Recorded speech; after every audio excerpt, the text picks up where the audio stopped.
All right, guys, let's get right into this one. So I want to clarify, the last two episodes, I've covered what I would call some fairly esoteric topics, kind of a little bit more philosophical.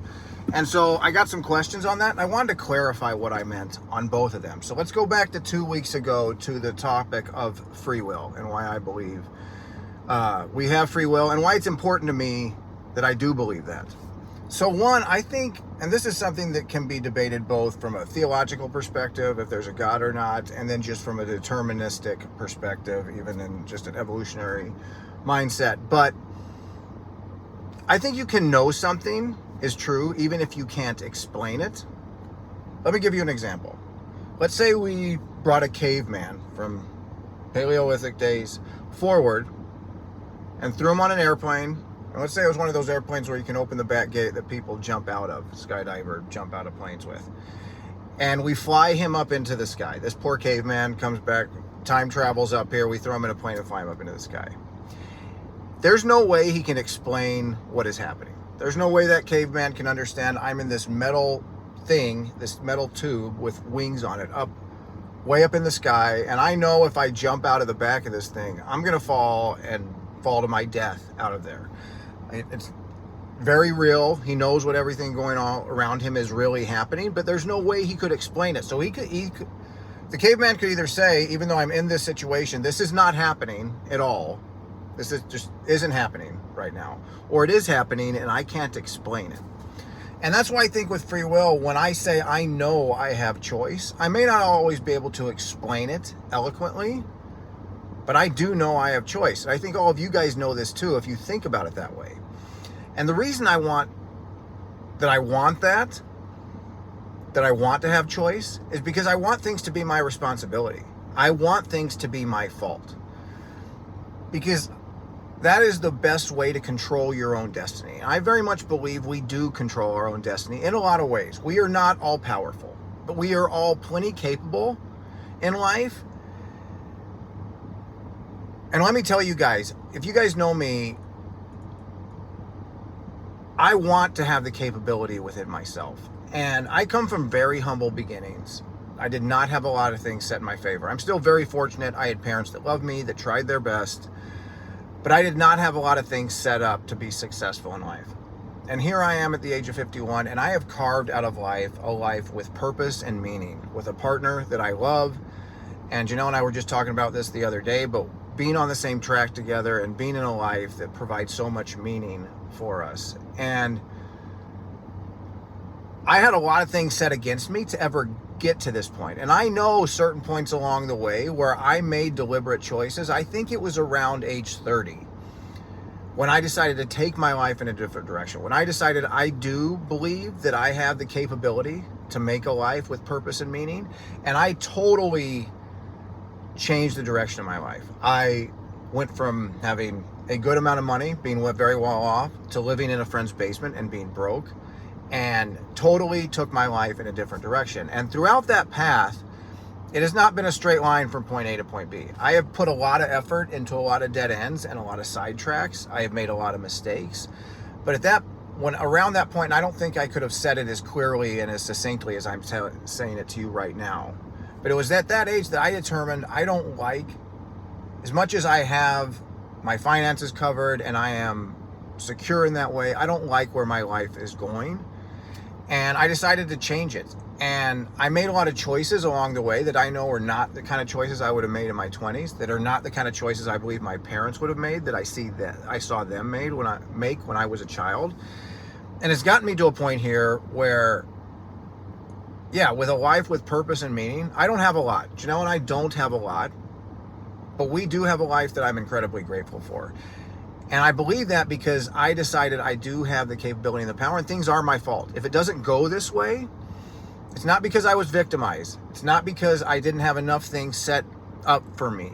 It's not because this system is against me. I think the system is against all of us, or the system is against most of us in a lot of ways.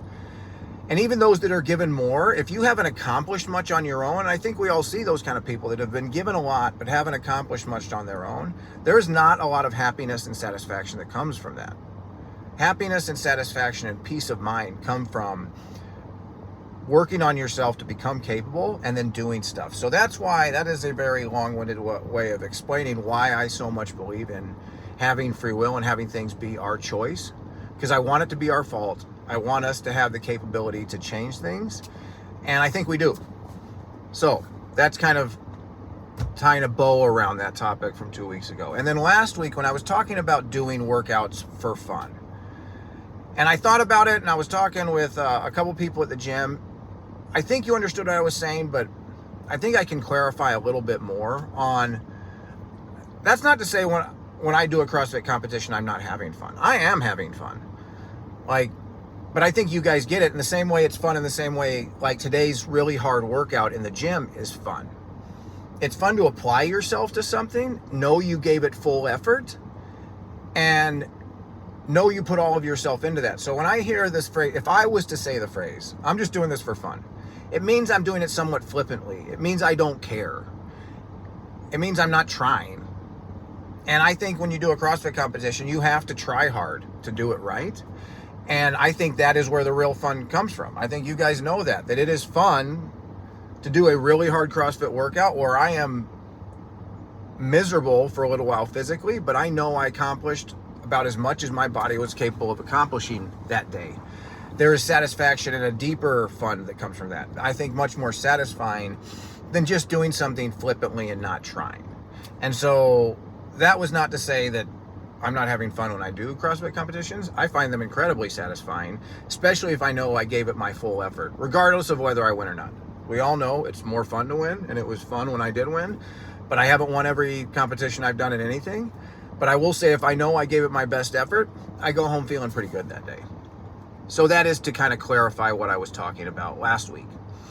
Now I'll get to the topic of this one, which is, you guys have seen me make some recent changes with having some requirements around doing RX and RX plus workouts in the gym, even for today with the double unders and the clean and jerks. I have this, and I want to explain why I'm doing that. The number one reason is the most important thing from a health and fitness perspective. If I'm going to do you guys a favor and make you more fit and help you live longer with a higher quality of life, the bottom of the CrossFit pyramid, as we know, there's nutrition. I'll get into that more later. I talk about that a lot. And right above it is metabolic conditioning. Having a healthy heart, circulatory system, brain, all of that. And that comes from the intensity we apply to our workouts. We all like to lift heavy, and we all like to do the cool gymnastic stuff. And that is fun, and I want you to be able to do that, and I want to provide an outlet for that in class, and I will always do that and continue to do that. But I think sometimes in workouts, and this is why I love being able to make RX or RX Plus very specific to us on any given workout. You know, when I do the girl WODs or hero WODs, I'm just going to leave RX and RX Plus what it is. But when I make my own, I can somewhat characterize it. And I did that today. I saw a workout similar to today's workout with the double unders and clean and jerks, but I made the weight slightly different because I wanted a few people to be able to hit the plus. I wanted a few more to be able to hit the RX, and I wanted to have the same stimulus on the sweaty workout for those that aren't quite strong enough to do those weights. And my goal is to get all of us stronger all the time and get you better at double unders. I do think double unders are one of the movements that take practice from all of you outside of class. I can provide opportunity for that, but I think everybody has to go on that journey a little bit on their own if they want to get better at those. But having said that, the most important thing for your guys' fitness is that intensity. And sometimes, because we are competitive and we're too busy worrying about the leaderboard as opposed to getting the best workout, we'll pick an option in a workout that, yes, we can do these movements, but we're going so slowly that we're not getting that metabolic conditioning. And there's a time and place to move slowly. You guys know I program lots of EMOMs where it gives you the chance to work on the skill of handstand push-ups, the strength of doing more of those each time, of dips, of working on a squat snatch, of working on muscle-ups, working on these higher skills we would all like to get and are fun. But there's workouts where those movements are programmed, but unless you can do them very proficiently and do them for reps, you have the strength and stamina to do them in the quantities that we're actually going to still test your heart and not just those muscles. I want to make sure you're testing your heart and your cardiovascular system. I'm making you breathe heavy. And if you're doing the RX Plus workout, and the goal today was to do those hard moves, but also have your heart rate at 150 or above. And yes, you can do the movements, but your heart rate's at 130 because of how slow you're having to go. You're not getting the most important thing out of that workout, which is to make you more fit. And so that's why when I program these, I was very specific with those weights, that I'm like, there's a small group that can do this one, there's a slightly bigger group that can do this one. And yes, the weight is heavy, but they can do it at such a pace with the double unders that their heart rate is going to be very high the whole time too. There's others of us that could do those weights. If I did the RX Plus version today with the clean and jerks, I would have to go so slow that my heart rate would not be where I want it to be in this workout. So I would probably pick one of the sweaty options because it would allow me to get that stimulus. And that is always the more important thing to get in any workout. Doing the cool stuff keeps us interested. It keeps us motivated. It does make us more athletic. And so I want to get you there on those. But there's a time and place for that. And I provide that. And there's another time and place. Most of our time, well over half, I would say well over 2/3, should be spent on making sure we're getting that metabolic conditioning, that intensity. That is the secret sauce to CrossFit. And I've said that probably 100 times in these videos, and we'll say it 100 times more because it's that important. And so that's why I've started to put in certain requirements. You need to be at this point by this time and this point by this time, because I think of what a fast pace is, and then I add 25% or I add 30%. I make them very attainable goals, but knowing you're probably still getting your heart rate up if you're moving at that speed, that you're getting the stimulus that is the most important thing, which is the metabolic conditioning. And I know if you're not able to hit those goals in certain workouts, you're moving at such a pace that your heart rate is not going to be that high. And that's what I want for those days. And so this is why Manny and I had a talk about this the other day. And I was like, you're right, I'm going to start throwing in. As you guys know, recently on the EMOMs, I'd kind of gone back to basics with some of the balance stuff we'd been doing. And I was like, yes, this is a good time to progress, get more into the higher box jumps, the handstand walking, the handstand push-ups, muscle up drills, that kind of stuff. So for those of us that don't have those things, we get the chance to practice them. But if you barely have handstand push-ups, you shouldn't be doing a workout with multiple sets of handstand push-ups. And I know this from experience, guys. You'll do it and use your head as a shock absorber on the ground, and you're going to pay for that down the road. So I am doing you a disservice, and I understand your motivation. I want to push hard. I want to do the things I can't do. I want to get better at. That is a noble goal. But sometimes, having gone down this road myself, I need to protect you from yourself. And so I think that's what a good coach and a good programmer does, is make sure I guide you to the workout, which is the one you should be doing. And I feel very strongly about this. And it's why I like doing the programming for the gym, because I can tailor each workout to exactly our community, to knowing what the higher levels of our community can do, what the bulk in the middle can do, all that kind of stuff, knowing how we can scale appropriately so everybody is getting. Because when in doubt, you just need to do grunt work. You just need to do that. Get your heart rate up, get breathing heavy, get sweaty. And that is the most important thing. And if we never did those higher gymnastic and really heavy weights. Now, I don't want to be confusing here. You do have to lift heavy to be doing CrossFit. You do have to be lifting heavy throughout your life. Heavy is relative to each of us with what is heavy for us at the time. And so there's an art to programming that. And that's why I provide, like today in the sweat option, here's a weight that I think will get heavy for everybody, even the strong guys. You could just go faster with it. And today, I'd rather you go faster with that weight.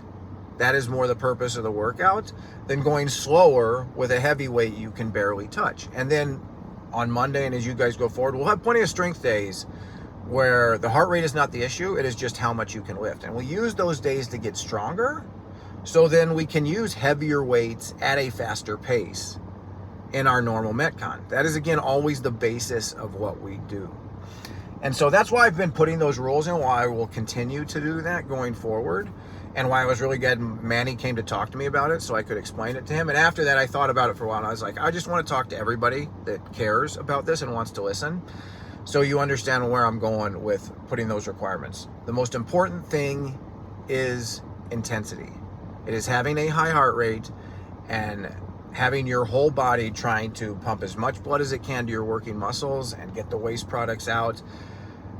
that is where the magic happens that makes us young for our whole lives and keeps us vital and smart and capable throughout our whole lives. And the higher level stuff is fun and cool and keeps us motivated, but frankly, that's not quite as important as that base of the pyramid, metabolic conditioning. All right, guys, let me know what you think. Thanks.